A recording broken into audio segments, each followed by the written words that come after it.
bid you all good morning, good evening, and good night, wherever you're watching this transmission. It is I, Mike Martins. Thank you for joining me. And the experts are saying things or talking about things or hinting towards things that we've been talking about and that we have been discussing about and what we've been seeing around us for the last 7 years.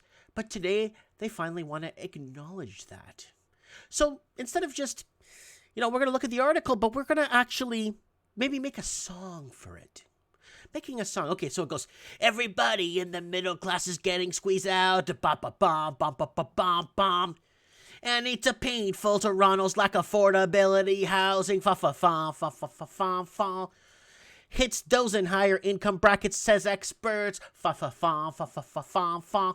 Yeah, so, what are they telling us we don't already know? Well, now it's actually starting to make mainstream media. Where is all housing is going to keep going up? Where is, if you don't buy now, you're never going to own anything? Well, what's happened to that? Well, let's take a look.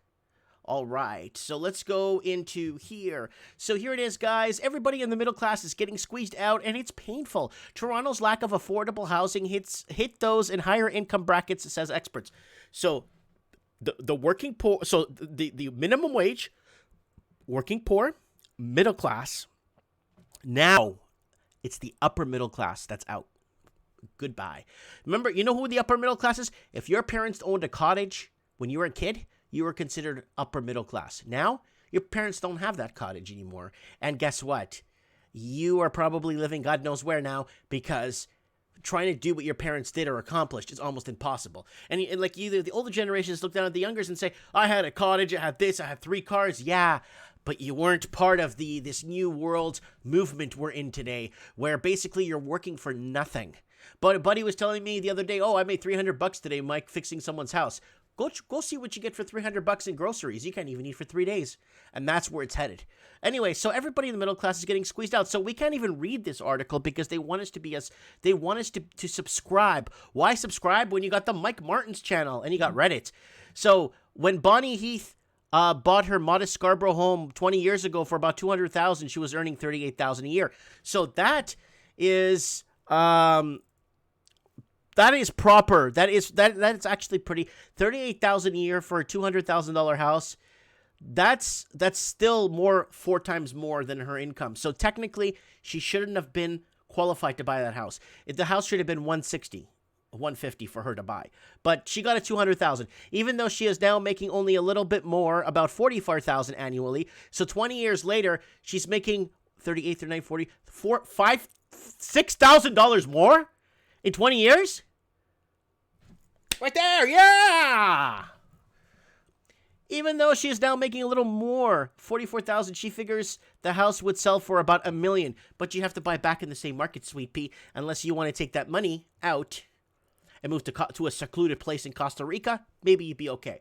Maybe a secluded place in the Azores or somewhere bizarre where the money could go further. That's why they want to make digital currencies. That's why they want to make it hard for people to take their wealth and flight and take off to affordable places, right? Once people start figuring out the healthcare system is falling apart and everything's falling apart, what's keeping them here, right? Keep that in mind. So everybody in the middle class is getting squeezed out. Fa-fa-fung, fa-fa-fa-fung. Now, let's go to Reddit and see what they're talking about. So there's a lot of people putting up comments here on what they think about this and what is happening and blah, blah, blah. So one person wrote here, why not raise property taxes on investment properties? That is not owner's primary residence. How about banning foreign buyers? Empty home tax, mandate new condo projects. City gets percentage of the units for lower income rentals. ELI5 says, why the hell is Canada allowing foreign buyers? What the F is it smart to let millionaire landlords across the world literally own and rent out our own land back to us? That's a really good point Buddy put up right there. Why are they going to let them buy us out and then rent it out back to us? Most of them don't rent to us, right? So let's view entire discussion. 7,000 comments. Then you have a shill. Foreign buyers represent only 3.4% of activity. Right there, 3.4%. You go to downtown Vancouver, even go to downtown Burnaby, you go to downtown and visually see the people and see what's 3.4%. I think 3.4% Canadians in downtown Vancouver, like Caucasian Canadians, is 3.4%. And Toronto, you go downtown Toronto, 3.4% Canadians. I think this guy has it the wrong way. Those property taxes will just be tacked on to the rent paid by someone else. And then, yeah, exactly. So even if they raise the property taxes, it's someone else is going to be paying for it, right? That just raises up rent. All of these things cool the market and hurt the largest part of the economy. Again, the largest part of Canada's economy is construction, is exporting homes. Canadians can't afford to buy into their own properties, so they have to buy. They have to rent. So a lot of these people that are commenting are renters. You could tell they're renters. The vast majority of income properties, referring to the house and not apartment buildings, are not being reported as income properties. Again, a lot of people have their homes. They're not reporting them as income properties, and there's a lot of things happening with that. If a landlord owns 10 homes and rents them all out, I can almost guarantee that none of the collected rent is being reported to the CRA. The going rate for a lodging room is about $600 per month, and I'm sure landlords are renting out 6 to 10 rooms per house, meaning landlords can collect $40 to $70K unclaimed income per house per year. It is absolutely not an exaggeration to the states that literally hundreds of millions of dollars unreported income is slipping the CRA in the province alone every year. This infuriates me because no laws would have to change to adequately address this. If the CRA were to open a task force to get landlords committing tax fraud, the CRA could literally hire 1,000 investigators with full benefits funded solely by the reclaimed taxes. That's very true. Very good point. Who's this by?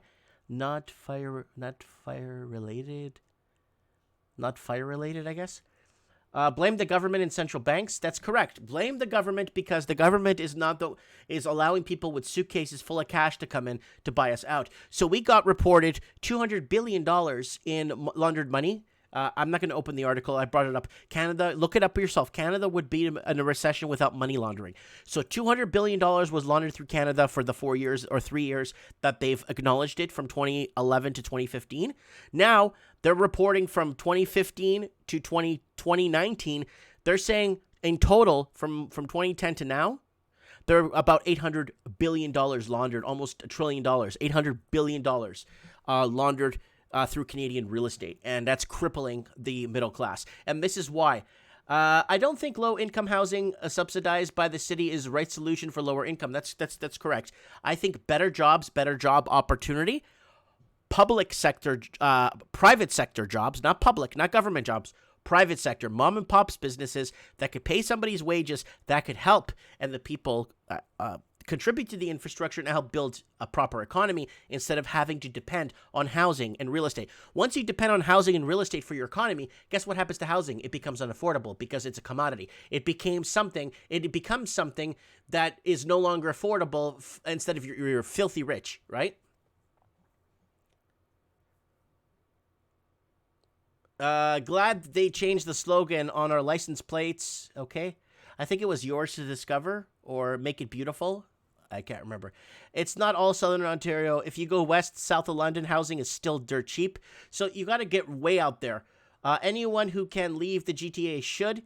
So the Greater Toronto Area, people are saying you should move away from the Greater Toronto Area. So this is happening. So millennial families I know in real life who own a single detached homes in the GTA are nowhere close to $210K, much less than $300,000 household income. I really wonder where the budget is going. I suspect in some cases there is one-sided story bias. I mean, surely they can afford to live well in the GTA. So families that they know personally, they make $300,000 a year, are still struggling. So we're going into the upper middle class. We're not in the rich yet, super rich, or getting into the rich, but we will be affecting the rich. Now, these guys want us to exclusive subscribers to read their article. Well, we don't have to because we have our own channel here, this channel.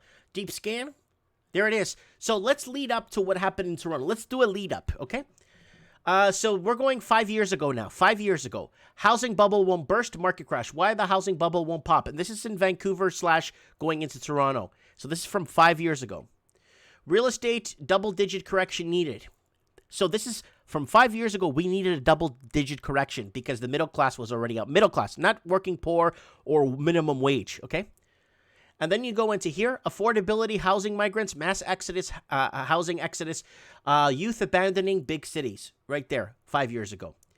Millennials taking on too much debt, again.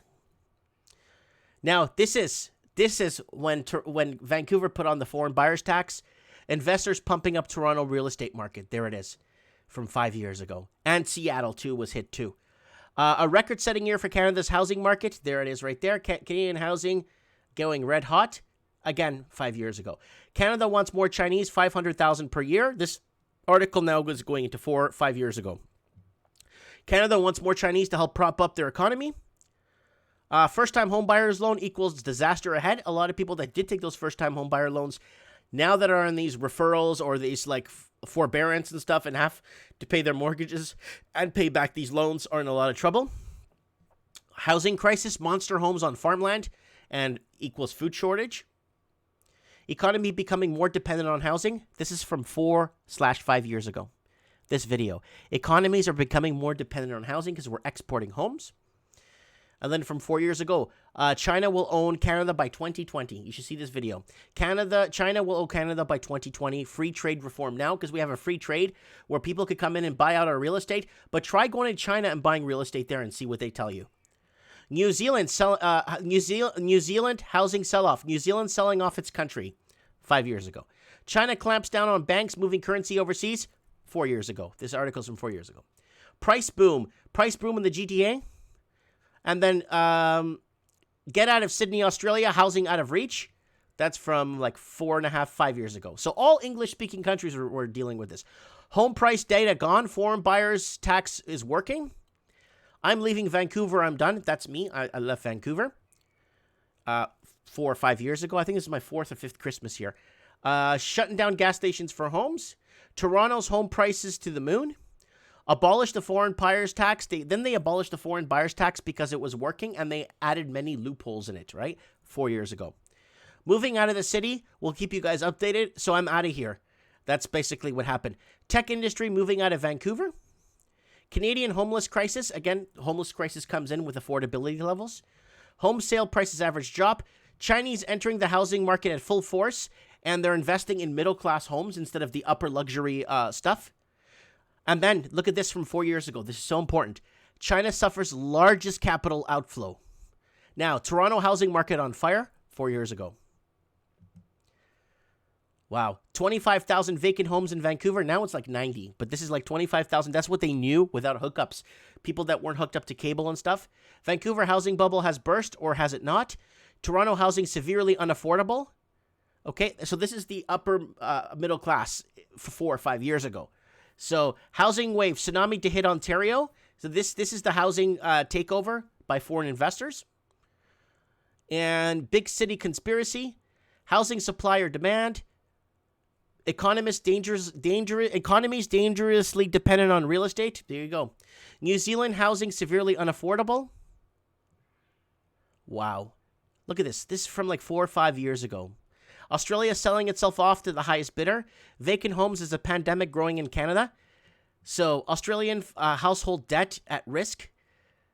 Canadian lumber and jobs on the chopping block. And this is from 4 or 5 years ago, guys. So we've been covering this on the channel, kind of smoothing it out through chapters, kind of building it. It's all here in this It's a playlist if you guys want to check out. It goes way, way back. I lost a lot of videos, though. They took down a ton of videos. The video, it's called Housing Crisis, Australia, New Zealand, UK, and Canada. Here, I'll show you what it looks like. It looks like that right there. That's the playlist on the channel if you guys want to check it out and archivally go through the videos. I do show the articles that I'm reading sometimes, and you can see them because a lot of the articles have been taken down, right? So there it is right there. Everybody in the middle class is getting squeezed out. So we don't need the Toronto Star to kind of backtrack on why this is happening. You can just go to the channel, and it tells you everything here, what has been happening to our housing and housing affordability, and where things will end up. in the next couple of years and our predictions. We don't post-dict here. We predict here on the show. Let me know what you guys think in the comments below. I look forward to reading your comments. Thanks for watching, and we shall talk soon, I promise. And thank you, Mr. Simpson, for lending me your home to make this transmission for all our viewers.